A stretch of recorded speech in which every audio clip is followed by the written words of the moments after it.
اللہ کے ولیوں نے اپنی کتابوں میں ایک بات لکھی ہے، ہم نے جب بھی اس دعا کو پڑھا اللہ پاک جل شانہ نے اسے فوری عطا فرمایا، اللہ نے آج تک اس دعا کے مانگے کا رد نہیں فرمایا۔ ایک واقعہ ہے حضرت علی کرم اللہ وجہہ کا۔ حضرت علی ایک سفر میں، تجارت کے سفر میں تشریف لے گئے، سفر تجارت میں آپ تشریف لے گئے۔ جب وہاں آپ تشریف لے گئے تو دیکھا ایک شخص ہے جھونپڑی، اس میں سے کرہانے کی آواز آ رہی ہے۔ آپ اندر تشریف لے گئے تو صاحب خانہ نے اندر سے آواز دی، جو بھی صاحب آ رہے ہیں اجازت سے آئیں۔ سمجھ گئے اندر مستورات ہیں۔ وہ صاحب باہر تشریف لے آئے تو پوچھا کیا ہوا، کرہانے کی آواز کیا ہے؟ کہا میری بیٹی ہے، جنگل میں لکڑیاں لینے گئی، اس کے اوپر ایک درخت گر گیا کاٹتے کاٹتے، اور اس کی وجہ سے اس کی کمر ٹوٹ گئی ہے، اب یہ بستر پہ پڑی ہے، اب یہ بیچاری تکلیفوں اور دکھوں میں۔ آپ نے فرمایا کوئی مسئلہ نہیں، میں ایک عمل کرتا ہوں، تو ایسا کر صرف اس کا کپڑا لے آ۔ آپ نے اس کے کپڑے کو سامنے رکھا، اس کو کہا اس کو پکڑ، اور اس کی طرف یوں انگلی کی، اور یہ دعا جو اب ہم پڑھنے لگے ہیں، بس یہ دعا پڑھی، اور صرف چند بار ہی پڑھتی اندر آوازیں خاموش ہو گئیں، چپ ہو گئی۔ آپ نے فرمایا پوچھو جا کے۔ آپ وہ بندہ اندر گیا تو واپس آیا، کہا بیٹی کو نیند آ گئی ہے، آج کئی ہفتے ہو گئے ہیں سو نہیں سکی، در سے کرہا رہی تھی، اس کو نیند آ گئی ہے۔ آپ فرمانے لگے میں سفر میں جا رہا ہوں، جب واپس آؤں گا نا پھر پوچھوں گا، اگر کوئی تکلیف ہوئی تو پھر دم کروں گا، پھر دعا کروں گا، اور انشاءاللہ ٹھیک ہو جائے گی۔ آپ چلے گئے، آگے تشریف لے گئے تو آپ کے ہم سفر تھے، ان کی سواریاں تھیں، ان میں سے ایک گھوڑا تھا، جس گھوڑے کو ٹھوکر لگی، چوٹ لگی، اس کے اگلے پاؤں کی ہڈی گھٹنا باہر نکل گیا، وہ ایک طرف ہو کے بیٹھ گیا، اس کا گھوڑا چل نہیں سکتا تھا۔ اس نے آ کے حضرت علی کرم اللہ درخواست کی کہ آقا اس کے لیے کچھ فرما دیں۔ فرمایا میں اس کے لیے دعا کرتا ہوں، یہ ٹھیک ہو جائے گا، اور آپ نے دعا پڑھنا شروع کر دی، اور فرمایا یہ اس کے ہاتھ پہ، اس کی ٹانگ پہ آپ نے ہاتھ پھیر دیا، جو معذور تھی، ٹوٹی ہوئی نکلیا ہوا گھٹنا تھا، فرمایا ٹھیک ہو گیا۔ اور قافلے والوں نے دیکھا وہ گھوڑا سب سے آگے تھا، سب سے سبک رفتار تھا، اور سب سے لاجواب تھا۔ آگے ایک جگہ تشریف لے گئے تو قافلے کو پیاس لگی، پانی کی ضرورت تھی، کنواں دیکھا تو کنواں خشک تھا۔ آپ نے فرمایا کوئی بات نہیں، یہ دعا پڑھی، اور دعا کو پڑھ کے اپنا لعاب کنویں میں ڈال دیا۔ فرمایا کنویں میں پانی کا ایک جوش اٹھا، اور پانی اٹھا اور منڈیر سے باہر نکلا، لوگ پینے لگے تو آپ نے روک دیا، فرمایا مت پیو، کنویں کا جو کھڑا کالا پانی ہے وہ نکل جائے، اور پھر شفاف پانی جب نکلا فرمایا یہ پانی پیو، مشکیزیں بھرو، سواریوں کو پلاؤ۔ قافلہ چلتا رہا، آگے تشریف لے گئے، آگے دیکھا تو کھانا ختم ہو گیا، اتنا کھانا تھا کہ اب کھا لیں، آئندہ کیسے کھائیں گے؟ تو آپ نے فرمایا جو کھانا ہے لے آؤ۔ آپ نے کھانے کو رکھا، اوپر کپڑا ڈال دیا، اور یہ دعا پڑھنی شروع کر دی جو ابھی ہم بیٹھ کے پڑھیں گے، خوش قسمت ہیں۔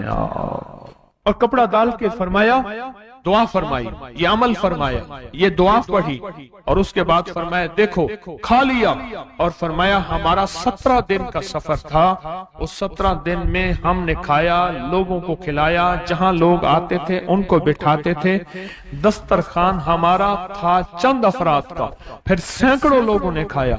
17 دن کے سفر میں تھوڑی سی کمی بھی نہ ہوئی، جب گھر لوٹے تو وہی کا وہی ہمارا خزانہ، کھانا وہی سارا توشہ موجود تھا۔ آگے تشریف لے گئے تو ایک تجارت میں ایک دیکھا تو ایک بندہ ہے ٹھیکریوں پہ ٹھیکریاں مار رہا ہے، آپ اس کی طرف تشریف لے گئے، آپ نے اس کو جا کے دیکھا، لگتا ہے کہ تو پرانا جواری ہے۔ اس نے کہا جوا کھیلتا تھا، سب کچھ ہار بیٹھا ہوں، ہر چیز زندگی ختم ہو گئی ہے۔